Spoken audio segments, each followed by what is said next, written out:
Salut la Bulls Nation, bienvenue sur French Bulls TV. Petite coupure qui, je pense, a fait du bien un petit peu à tout le monde, que ce soit les joueurs comme les fans. Mais après 4 jours sans jouer, et où il y a eu un petit peu de repos, mais aussi des entraînements un petit peu plus poussés pour essayer de régler 2 trois petits trucs, les Bulls reviennent ce soir sur les parquets NBA avec la réception des Charlotte Hornets. Alors malheureusement, on n'aura pas de duel entre les frangins Ball.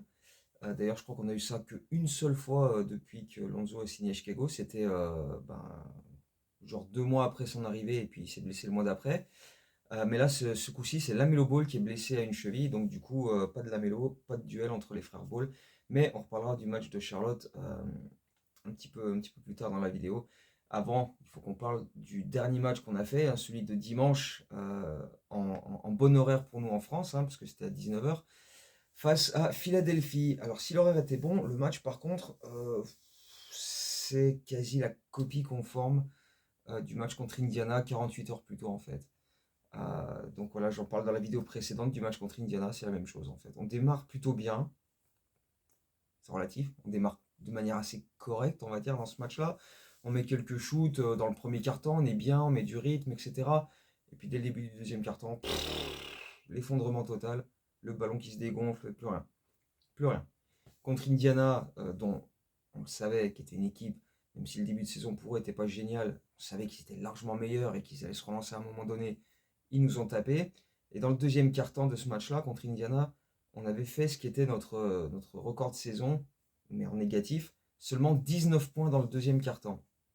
Et bien là, contre Philadelphie, on a battu ce record parce qu'on en a inscrit que 17.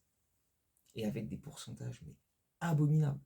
Abominable. On fait 5 sur 20 au shoot, 2 sur 12 à 3 points, des shoots dégueulasses. Et pendant ce temps-là, en face, Joel Embiid, il nous a assassinés. Mais assassinés. Il était incertain avant le match. Il a loupé énormément de matchs cette saison, hein. Je crois que c'était son quatrième ou cinquième match et même pas à la suite depuis le début de saison. Mais il est toujours à fond contre nous. Il a perdu qu'une seule fois en carrière face à nous. Et donc je sais pas ce qu'il y a contre nous, je sais pas, je sais pas. Mais là, il a débuté à 0 sur 6 au premier quart-temps en prenant beaucoup de shoots de loin. Il avait pas l'air dans le rythme et tout. Il fait bon, bah ok, on prend, hein.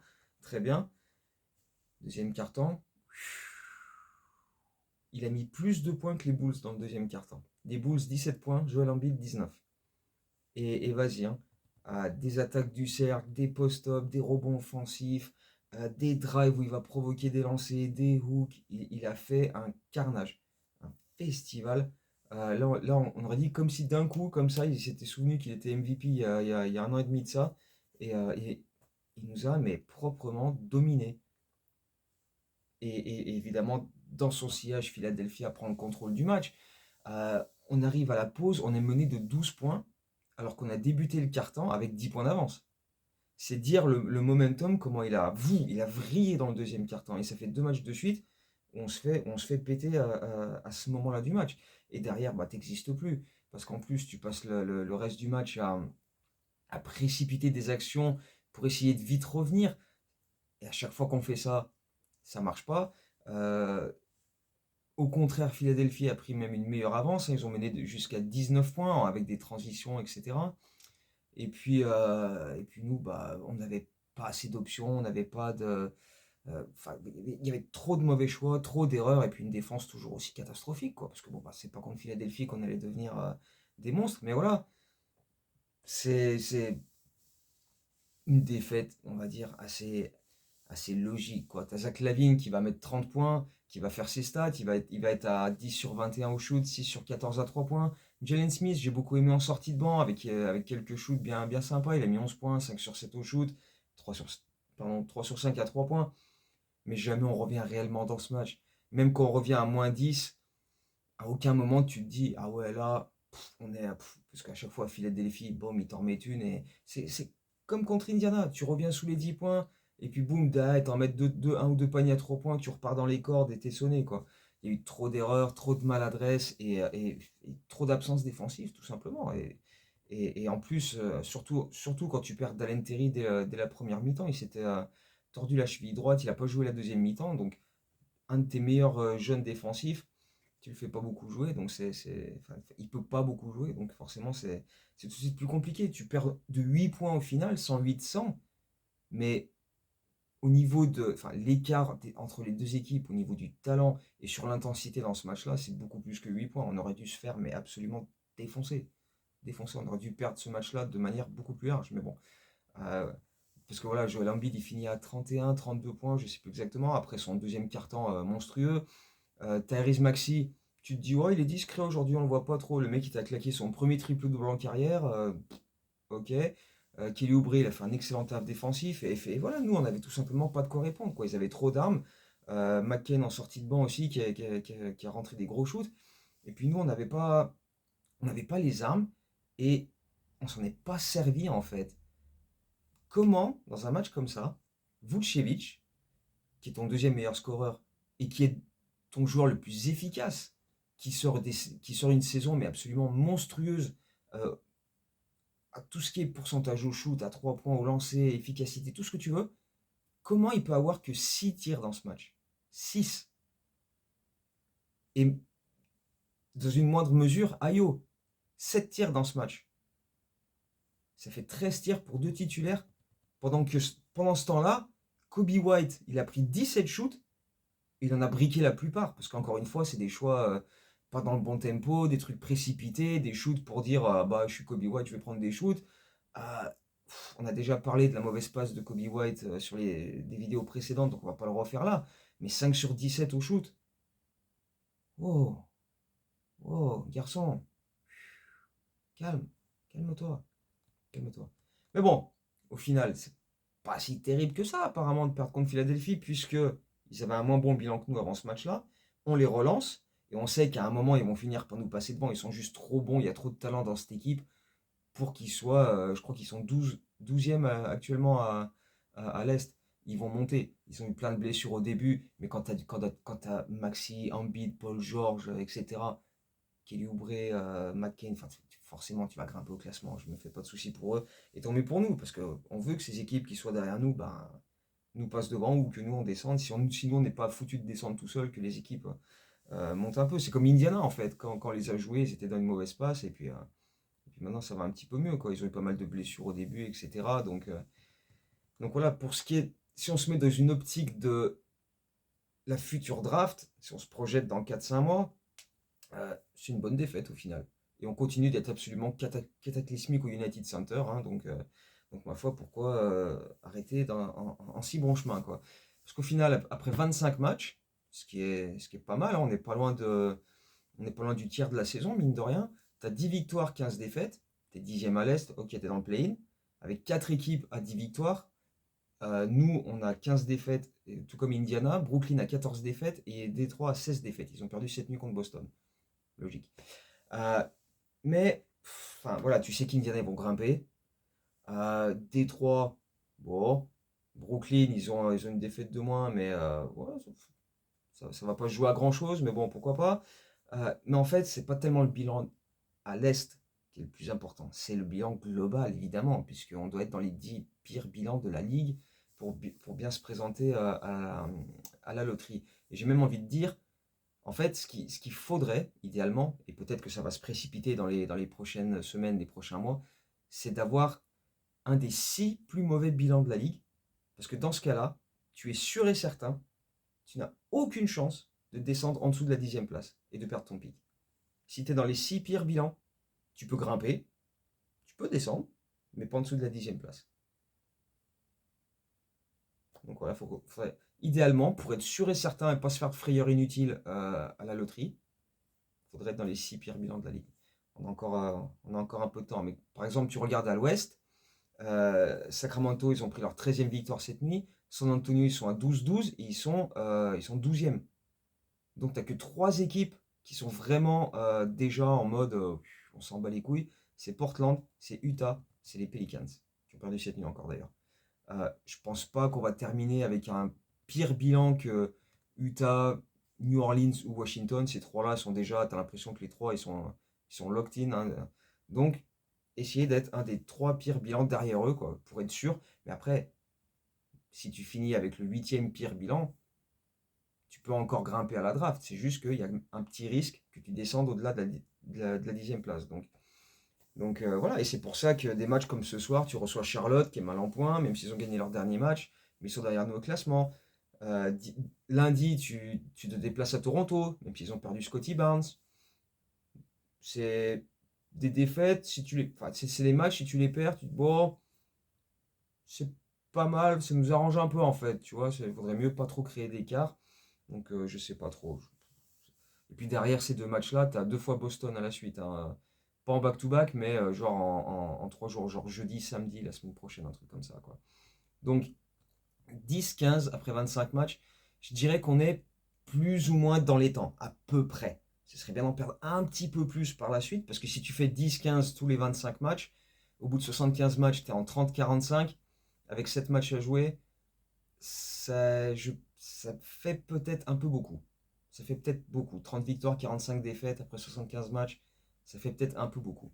Si dans les 25 prochains, on est plus sur du 7-18, c'est déjà un petit peu plus intéressant si on est dans l'optique de véritablement garder ce pic, essayer d'en faire, euh, d'en faire quelque chose, quoi. Mais bon, avant d'arriver à ce bilan, avant de se projeter sur ça, il peut y avoir des trades, il peut y avoir des changements de stratégie. Après, reste à savoir si c'est les changements de stratégie qui seront la conséquence des trades, parce que bon, bah, on a dégagé vous, j'en ai dégagé Zach, bon, bah, maintenant on va tanker, ou est-ce que les trades seront la conséquence des changements? Si on se dit, bon, bah, allez, il faut absolument maintenant qu'on aille garder ce pic, et donc on va tanker, et donc on va trader nos gars. Après, Zach, ça va être compliqué vu son contrat. Il y a plus de chances que Vucevic, que Torrey Craig, que Lonzo Ball, voire même Kobe, fassent partie des joueurs qui, si c'est pas avant février, peut-être cet été, Patrick Williams, bref, on va parler de Patrick Williams plus tard. Euh, Il y a quand même deux joueurs sur lesquels je voulais revenir un petit peu, parce qu'après 25 matchs, c'est un bon moment pour faire un petit bilan. Et ces deux joueurs sur lesquels je voulais revenir en particulier, c'est Dalen Terry et Julian Phillips. Parce que voilà, c'est des joueurs dont on a parlé tout l'été, on les avait observés en Summer League, etc. On attendait de voir leur progression, quel rôle ils allaient avoir dans cette équipe, quelles minutes ils allaient avoir, comment ils allaient se débrouiller, etc. Euh, et déjà, ce qui est bien, c'est de voir que les deux ont leur place dans cette rotation. Ils ont un temps de jeu régulier qui est juste en dessous de 15 minutes pour les deux. Je crois que Terry il est à 13 et demi et Phillips à 14 et quelques. Donc une quinzaine de minutes grosso merdo pour les deux. Ce qui était plus ou moins attendu en début de saison. Quand on était dans la logique de développement avec voilà, le projet jeune, comme on nous en a parlé cet été. Mais comme dans le même temps, Billy Donovan et Arturas Karnišovas te disent on veut essayer de gagner tous les matchs, etc. Tu pouvais te dire j'espère quand même qu'ils vont pas euh, privilégier des joueurs plus expérimentés comme Torrey Craig par exemple. Tu vois. Et au final, non, tu as quand même Torrey Craig qui est très régulièrement sur le banc et qui sort pas. Javon Carter, pareil. Chris Duarte qui a plus d'expérience que ces deux-là, qui était All-Rookie quand même, second team. Il joue pas. Et les Terry, les Phillips, ils ont quand même leur minute garantie, hein. Ils sont dans le top 8 de la rotation. D'ailleurs, on a très souvent vu Phillips être le premier à sortir du banc et entrer sur le parquet au bout de 5-6 minutes de jeu. Il a même été titulaire dernièrement à 2 reprises, donc même s'il n'a pas forcément brillé sur ces deux titularisations, mais voilà, c'est pour dire qu'il y a quand même une certaine confiance chez ces deux joueurs-là. Ils ont su convaincre Billy Donovan d'avoir leur place dans cette rotation. Et forcément, on voit pas mal d'inconstance chez les deux, mais ça reste normal, parce que Terry, il a très peu joué en première année, pas beaucoup en année 2. Là, sur sa troisième, il a plus de temps de jeu. Phillips, il a très peu joué son année rookie l'an dernier. C'est la première fois que ces deux gars-là sont véritablement dans une rotation, qui sont intégrés au projet, quoi, en fait. Parce que sinon, ils étaient comme Carter ou Torrey Craig le sont en ce moment. Ils sont au bout du banc et puis ils rentrent voilà, les garbage time, etc. Non, là, ils ont vraiment leur temps de jeu. Et donc voilà, ça prend forcément du temps pour trouver des repères, des automatismes. Il y a forcément des passages un peu plus délicats que d'autres. Il y a aussi quelques gros moments. On a vu quelques dunks assez énormes, que ce soit Phillips, que ce soit Terry. Les deux ont fait des passages très très intéressants, assez spectaculaires aussi. On sait que c'est deux joueurs qui ont des grosses qualités athlétiques, qui ont des profils assez similaires. Et, mais voilà, on sait que c'est défensivement qui gagnent leurs minutes, qui gagnent le respect de Donovan et qui gagnent leur place dans la rotation. Les deux, c'est grâce à leur défense qu'ils arrivent euh, à être sur le parquet tout simplement, parce qu'ils ont cet impact défensif de qualité quasiment à chaque fois. Tu as des interventions dans le bon tempo, tu as des contests, tu as du physique. On a vu que Terry il a quand même bien pris des épaules, du haut du corps. Phillips, il a toujours été, déjà quand il était drafté, il était bien costaud aussi. C'est tous les deux des gros athlètes. Phillips, il est quand même souvent bien placé, même si parfois il fait des fautes un peu bêtes. Terry, il bloque bien sur les drives. Tu as les mains actives pour couper les lignes de passe. Tu as un petit peu de tout ça. Parfois, c'est compliqué sur quelques box-out parce qu'ils vont manquer de taille face à certaines équipes qui vont les bousculer un petit peu. Mais ça fait partie quand même des meilleurs défenseurs de l'équipe, tous les deux. Tu me diras, alors la concurrence n'est pas énorme, il n'y a pas énormément de grands défenseurs dans cette équipe, mais de les voir tous les deux parmi les meilleurs défenseurs du roster, c'est quand même intéressant, malgré un plus-minus en négatif en moyenne, hein, autour des moins 3,5. Mais bon, faut voir comment ils sont entourés aussi. Hein, quand tu es sur le parquet en même temps que des passoires, etc., forcément tu encaisses beaucoup de points et ton plus-minus, il en prend pour son grade, quoi. Mais bon, ça, on savait que leur défense était de qualité, c'est pour ça qu'on les a draftés aussi à la base. Ce qui est intéressant aussi, c'est de voir leur évolution sur le plan offensif, en termes de pourcentage, d'efficacité. Euh, Tout ça, c'est en hausse et ça tient de leur confiance et d'une meilleure sélection de tirs, surtout pour Terry, je trouve, qui shoot à 50% au tir, 37% à 3 points, 78,6% au lancer franc et qui a même un true shooting percentage à 61,4%. Et tous ces chiffres, c'est tout des records en carrière, mais pas juste un peu, il explose ses records en carrière. Alors tu me diras, oui, forcément, c'est pas un énorme volume, il prend 3 tirs par match, Dalen Terry, donc voilà, c'est pas non plus des trucs extraordinaires, c'est pas devenu un shooter absolument fabuleux.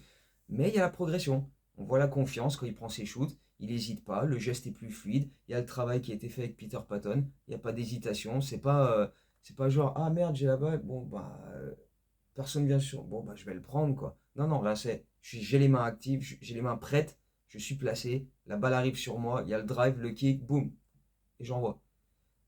Philippe, c'est un petit peu la même chose, même si j'aimerais tellement le voir aller plus souvent attaquer le cercle, parce qu'il a des qualités athlétiques, mais de malade mental. Et quand il le fait, il claque des dunks de barbare en plus. C'est ça qui est ouf, quoi.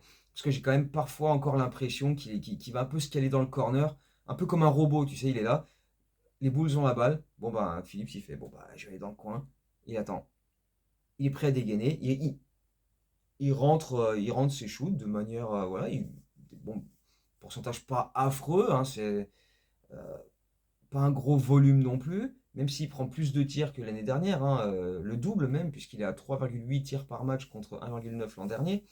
Mais surtout, voilà, tu vois la confiance, l'application dans le geste, encore une fois, le travail avec Peter Patton qui était vraiment qui est visible, quoi. Mais c'est vrai que j'aimerais quand même le voir attaquer le cercle un peu plus souvent. Tu vois, s'il y a vraiment un mec qui vient faire un close-out, tu le feintes, tu vois s'il décolle, et s'il décolle, tu vas au cercle, tu mets un tomard de malade, quoi, parce que tu en es capable. Des fois, il faut aussi, voilà, c'est ce que on espérait de Patrick Williams pendant longtemps, mais on sait que c'est mort. De toute façon, dès qu'il va au dunk, il l'écrase sur le cercle. Donc, mais mais, Phillips, il a des qualités athlétiques. Il est monté sur le ressort. Donc, ce serait cool de le voir profiter de cet aspect-là de son jeu aussi un petit peu. Et pas juste être de manière un peu trop robot, je me mets dans le coin et je shoot, quoi. Donc, voilà. Mais dans l'ensemble, quand même, plutôt content de ce que les deux montrent. Il y a forcément encore des choses à travailler, c'est normal. C'est pas devenu des superstars, c'est pas des joueurs dont tu te dis waouh, on va leur signer des contrats à 20 millions de dollars dans les prochaines années quand ils auront terminé leur contrat rookie. Mais c'est des joueurs de devoir, c'est des joueurs qui font de bonnes choses quand ils rentrent sur le parquet, qui sont productifs, qui se donnent à fond. Tu peux difficilement leur demander grand-chose quand tu es la 7e, la 8e, la 9e option en attaque de ton équipe, quoi. Donc, tant qu'ils rentrent leur shoot ouvert,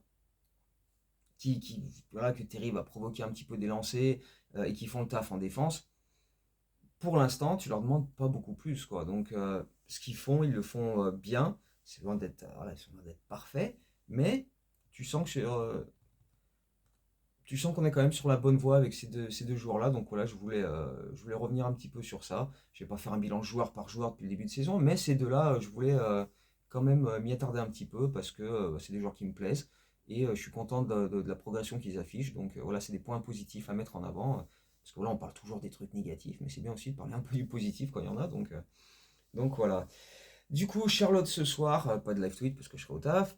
Patrick Williams devrait être là. Il s'est entraîné sans contact mardi. Donc les Bulls étaient en repos lundi. Et ensuite, 3 jours de suite avec des grosses séances d'entraînement. Il a fait la partie sans contact mardi. Mercredi et jeudi, il a fait la partie avec contact. Et il va être capable de tenir sa place. En tout cas, c'est ce que Billy Donovan annonçait hier dans une émission de radio à Chicago.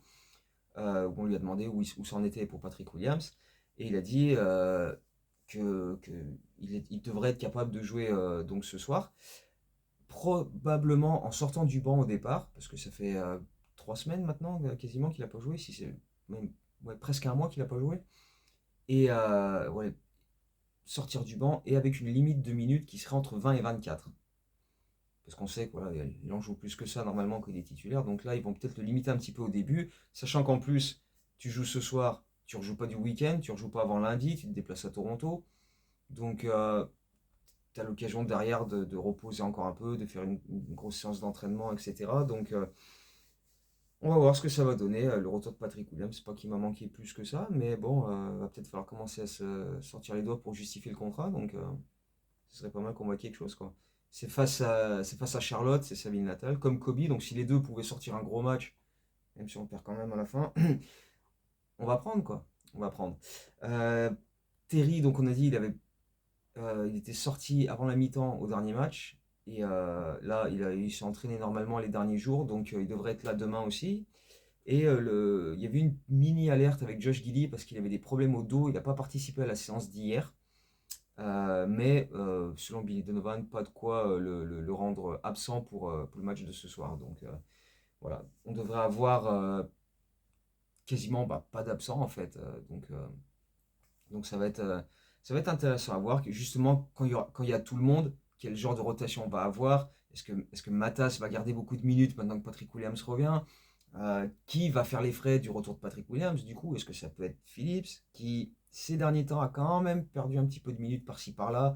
Tu sais, c'est 3 minutes par-ci, 2 minutes par-là qui sont en dessous, mais est-ce que ça peut être terrible? Parce que peut-être qu'il a encore une petite gêne, à sa cheville.